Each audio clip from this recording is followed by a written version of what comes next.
Good morning, everyone, and Happy New Year to you. This is our first program of the new year.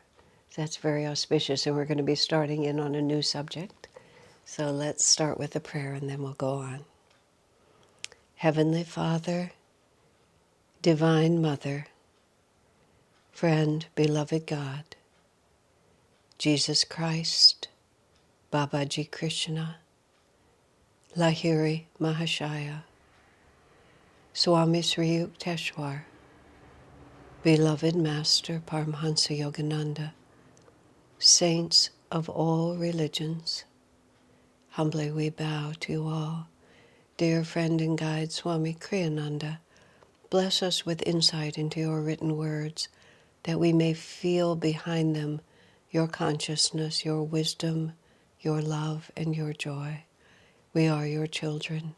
Let this coming year be a time of ever-expanding bliss within us and ever greater freedom in thee. Om Peace. Amen. Today is Monday, and on Monday I always talk about money and ask and those of you who might feel inspired by the work that we're doing, which we've now called the Mission of the Masters, you can support us by signing up through the Patreon website, which is a wonderful subscription service for helping all kinds of creative people, to do their work with the support of those who have the resources to make it happen for them. It's been a wonderful support for the Mission of the Masters. You can also go to my website, Ananda Joy, and donate intermittently if you wish to through, through links that you'll find there. I was reflecting also, just because of the nature of my life, I've never really, let me think how to say this, I've never really been responsible for having to just keep track of finances. It's always been done for me, and I've just been able to do what I'm good at. And in the last few years, I've been asked to step into the world of money a little more practically, or a little more hands-on is how I would put it, than I've done before. And I've been very, very grateful for the opportunity. And all of this, excuse me, all of this participation from so many of you in the work that I'm doing, and making me have to think more clearly about energy given, energy received. It's been a great blessing to me. And I just want to tell you how much I appreciate the opportunity that your support has given me to just sort of link a lot of principles together. We're all here to learn, and I'm always glad when I get to learn something new. So now, oh, there it is. There's my notebook. I thought I forgot it. What we're going to do now is we're going to go through Ananda's Festival of Light, the Festival of Light, which is a ritual that in the Ananda temples in the USA and in Europe, we do every Sunday at our satsang. In India, they use it less frequently. It's still a part of the work that we do there, but not quite as central as it is in America and in Europe, although perhaps over time things will shift in India. And it is one of a few ceremonies that Swami Kriyananda created for us. And at least to my experience, he created this at the end of 1986. So from 1987 to the present moment, like yesterday, it's been always presented as part of our Sunday morning worship service. And as I'll explain, the inspiration for it and the words themselves were, like everything Swami does, given to him. And over my 30 years of weekly, at least weekly, participation in this, I've developed a profound appreciation, both for this degree of ritual and also literally for the concepts that are here. And often when I am the one presenting the Festival of Light, I have a strong inclination to interrupt the ritual to give a little mini satsang about what this phrase means or what that phrase means, or I want people to stop and really appreciate what was just said. So I'm going to get to indulge all of that, and it will take us a while. For those of you who watch this regularly or who are perhaps less steeped in the Ananda way of life but are interested, this is I just want to say, this is a question that I'm always having to deal with, because one part of me wishes to speak to the deeply dedicated lifelong devotees of Ananda to help us all to go step by step deeper into what we're doing.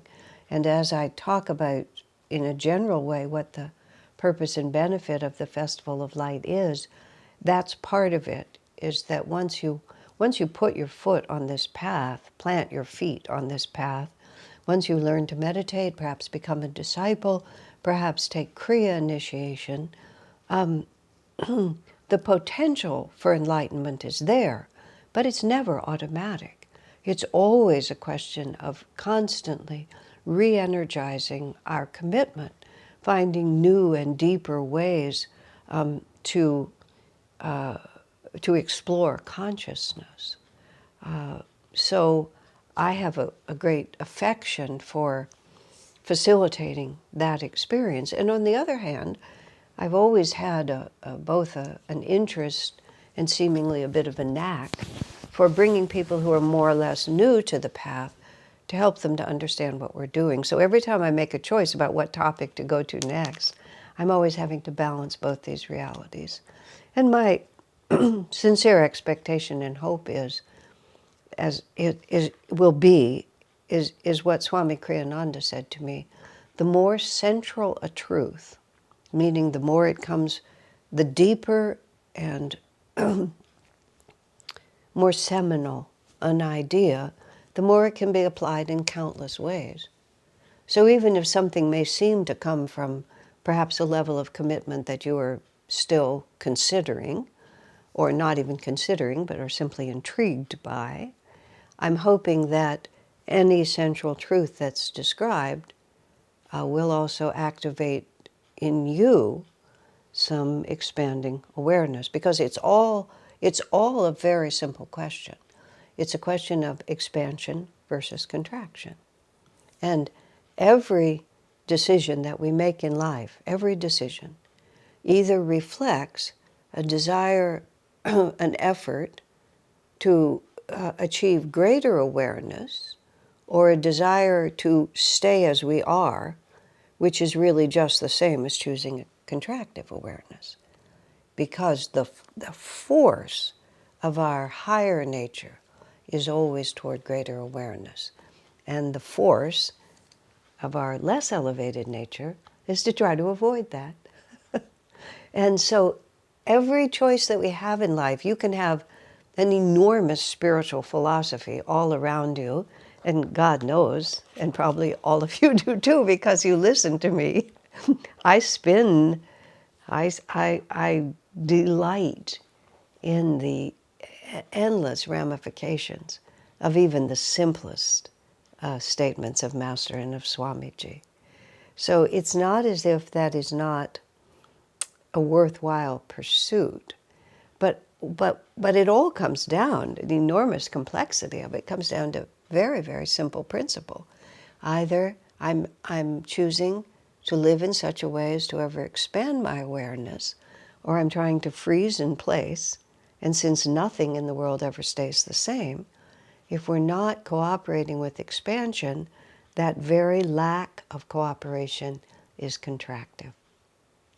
And when you get your own life down to always just a little more energy, a little more courage, a little more expansiveness, if we just make that decision, just on the smallest level, even like, shall I leave the dishes in the sink tonight, or shall I put out a little more energy to wash them before I go to bed?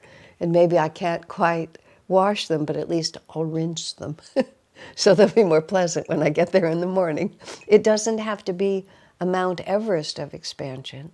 It's just always keeping our attention in the right direction. I remember once Swamiji was traveling to Europe, and he was passing through London, and this was like maybe in the 1970s.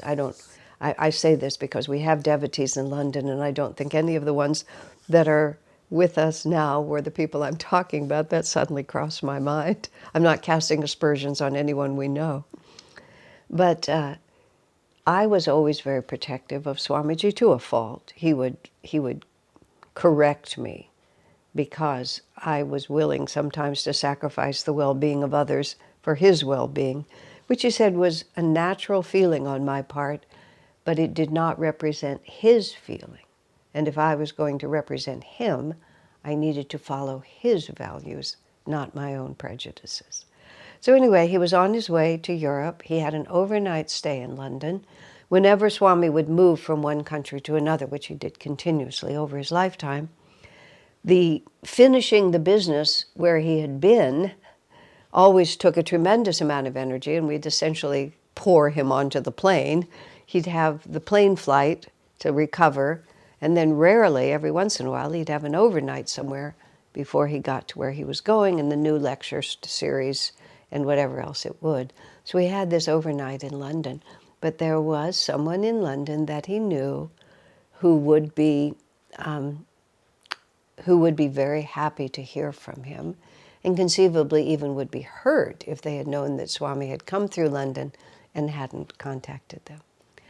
I wanted Swami to take a night off and get some rest. And a part of Swami also wanted to take a night off and get some rest. And those were the days of the telephone, the big telephone where you would dial numbers like that. And we were sitting in front of the phone trying to finalize what he would do, what his plan would be, whether I would write a letter, whether he would write a letter, etc. And Swami kept sort of reaching out his hand. He was just going to dial the London number because it was the right time of the day, or not. And he kept sort of reaching for the phone, not, reaching for the phone, not.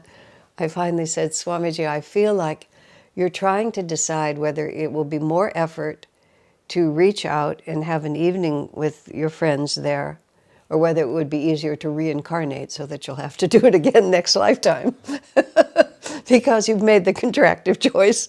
And he said, exactly. And he picked up the phone and dialed the number, made the date, had a wonderful evening. Everything just worked out perfectly fine. But even for him, expansive versus contractive. Expansive was to take the opportunity to give a little more. Contractive was to say, oh, I think I'll take care of myself. Now, it's not that one should die in the effort. And this wasn't a life or death matter. This was entirely just personal comfort, personal preference, which Swami just, when he really confronted it, just tossed aside and was very happy to serve. But this is what we're always working with. Now, this is a long, irrelevant introduction to the ritual of the Festival of Light, but here we go. When Ananda started, Swamiji had certain ways of doing things. Well, actually, let me phrase it differently. Everything that Swami wanted us to do was based on the experience he'd had with Master. He read Autobiography of a Yogi in 1948. Within a week, he had gone from New York City to Los Angeles, California. He had met Master, who was living in Los Angeles at that time. Within a half an hour of meeting him, he had been initiated as a disciple, accepted as a monk, and had received Master's extraordinary promise of unconditional love.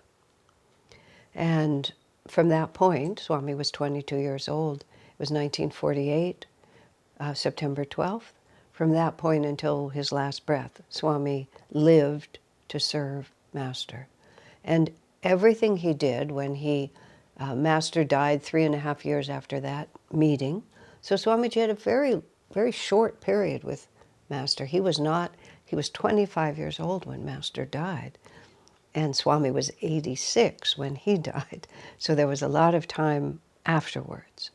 But everything that Swamiji did, he always tried to feel what would Master do. And it wasn't only what did Master do, but what would Master do. And that distinction is exceedingly important. The way Swamiji described the way Yogananda worked was that he had a completely clear sense of the vibration that was consistent with the commission that Master had received from Babaji. And Babaji in Christ is how Master described the origin point of this line of teaching. Jesus appeared to the great Master Babaji, which is actually part of the Festival of Light, that phrase. And when we get to that, we'll talk about it more. But Jesus appeared to the great Master Babaji, and together, as says in the autobiography of a yogi, Babaji and Jesus have planned the spiritual salvation of this age. And that plan included the sending from east to west of a divinely qualified messenger, which was Paramahansa Yogananda, to bring the ancient teachings of India into the modern world, into the rising yuga, from Kali Yuga into Dwapara, from the age of matter into the age of energy, and to bring a unity between East and West. And Master's explicit commission was to teach the original teachings of Krishna, the original teachings of Jesus, and show that they were the same.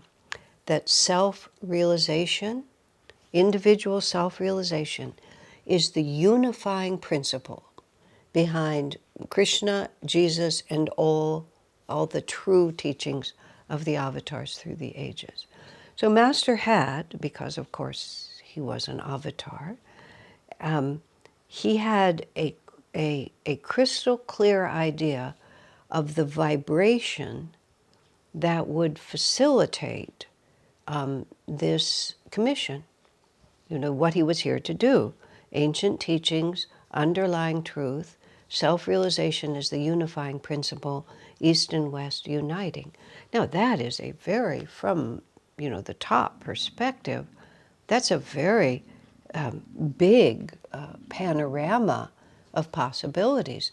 So then Master comes to America, eventually settles in Los Angeles, develops Self-Realization Fellowship, all the writing he did, the teaching, and it was enormously varied what Master did. And when we have this email that comes out every day, and it's called Today in the Life of Paramahansa Yogananda, or something close to that. If you don't receive that, you can write to ananda.org and just be put on that list. And a great deal of research was done by friends of ours, and as much as possible, it'll go 1925, 1937, 1940, 1942. On this date, in that year, this is what Yogananda was doing. And my, it gives you such an interesting perspective on how Master lived. In one date, he was in Cleveland talking to a women's club.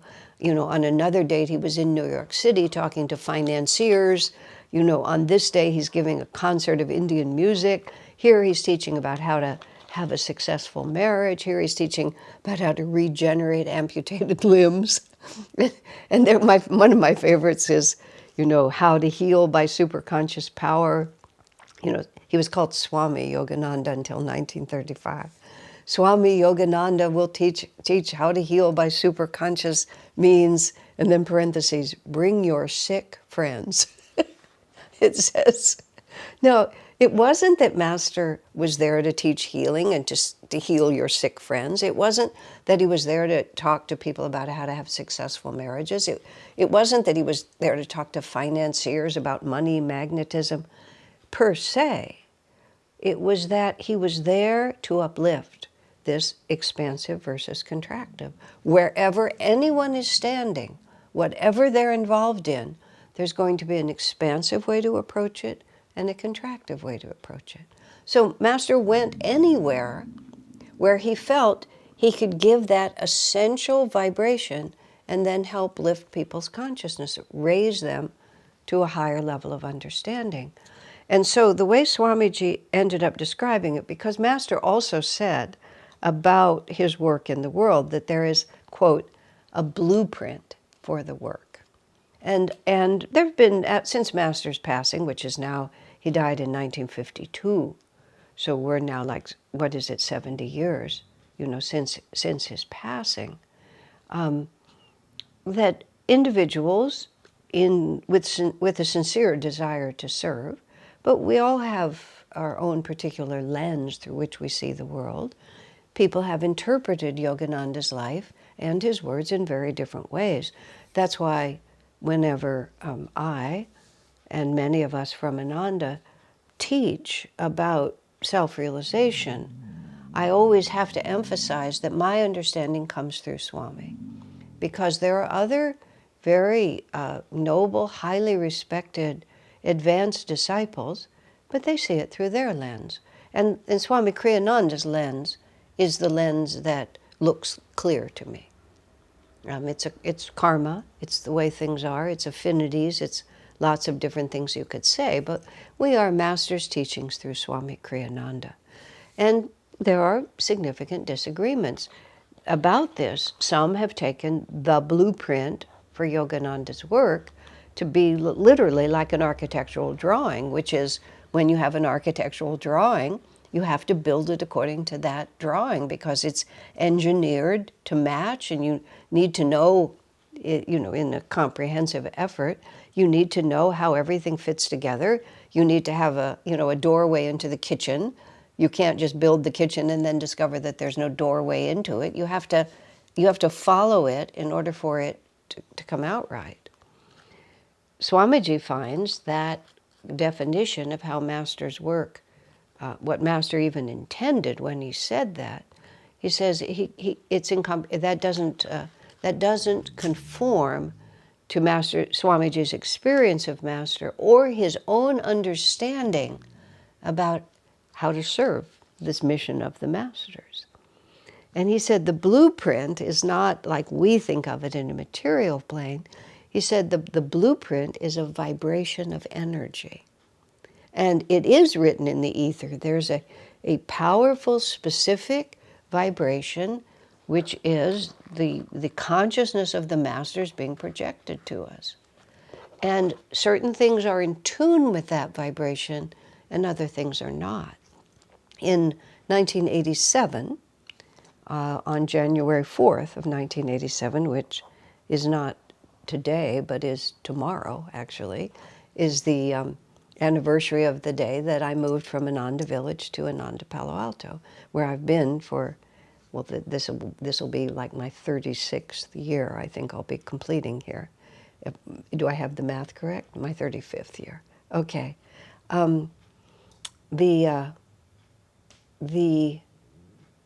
Let's see now, just a second, I lost the thought. Let me find it for a moment.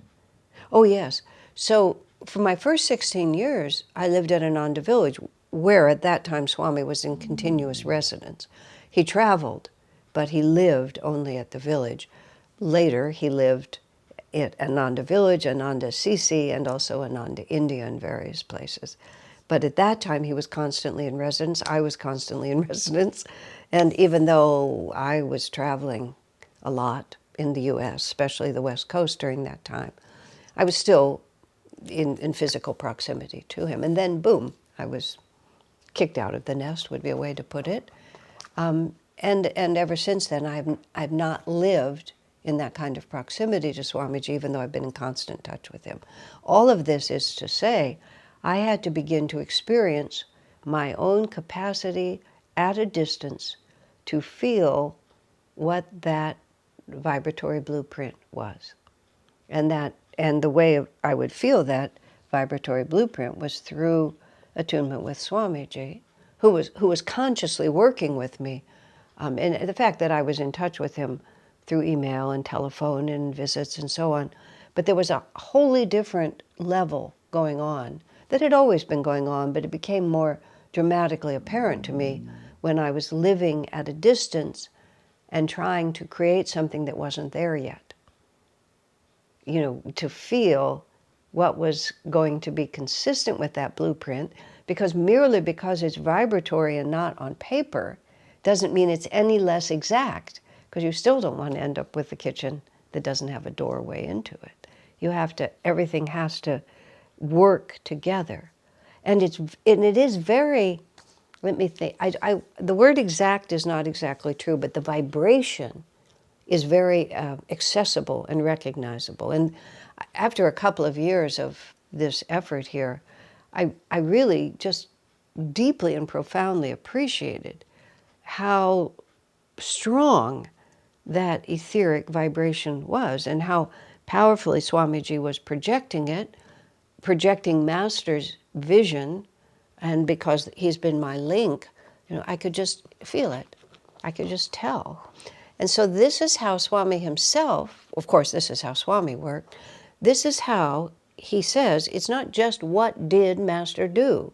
What did Master do in, 1940 in Los Angeles, California, building SRF?